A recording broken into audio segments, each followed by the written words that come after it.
আমেরিকার president Donald Trump ইরানে নরক নামিয়ে আনার হুমকি দিলেও সোমবার ইরানি বরং ওয়াশিংটনের ঘনিষ্ঠ মিত্র ইসরায়েলকে নরক দেখালো। দিনভর সমগ্র ইসরায়েল জুড়ে ভয়াবহ হামলা চালিয়েছে তেহরান। রবিবার রাত থেকে শুরু করে সোমবার দিনভর ইরানের বিভিন্ন জায়গায়, বিশেষ করে পেট্রোকেমিক্যাল প্লান্টগুলোতে হামলার জবাবেই শক্তিশালী এই হামলা চালানো হয়। এদিন ইসরায়েলের জেরুজালেম, তেল আভিভ এবং এইলাত শহর লক্ষ্য করে ক্ষেপণাস্ত্রের বহর ছোড়ে ইরান। হামলা শুরুর পরপরই তা শনাক্ত করে ওই অঞ্চলের বাসিন্দাদের সতর্ক করে আইডিএফ। টাইমস অফ ইসরায়েল জানিয়েছে, এ সময় শুধু ইরান নয়, লেবানন ও ইয়েমেন থেকেও ইসরায়েলকে লক্ষ্য করে হামলা চালানো হয়। ইয়েমেন থেকে ইসরায়েলের দক্ষিণাঞ্চলীয় এইলাত শহর লক্ষ্য করে হামলার দায় স্বীকার করেছে হুথি বিদ্রোহীরা। তারা জানিয়েছে, ইরান এবং হিজবুল্লাহর সাথে সম্মিলিতভাবে এই হামলায় অংশ নিয়েছে তারা।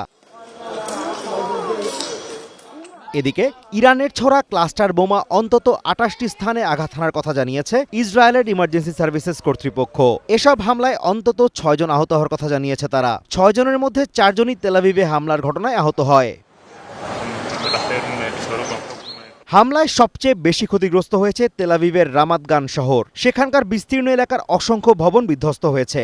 আক্রান্ত এলাকায় বেশ কিছু ব্যক্তিগত যানবাহনও ক্ষতিগ্রস্ত হয়েছে। অন্যদিকে ইসরায়েলের সামরিক বাহিনী জানিয়েছে, ইরানের হামলার জবাবে পাল্টা হামলা শুরু করেছে তারা। তেহরান সহ সমগ্র ইরান জুড়ে গুরুত্বপূর্ণ সব স্থাপনাকে হামলার লক্ষ্যবস্তু করা হয়েছে। বিশেষ করে বাহরাম, মেহরাবাদ এবং আজমায়েশ বিমানবন্দর লক্ষ্য করে হামলার দাবি করেছে ইসরায়েলের সামরিক বাহিনী।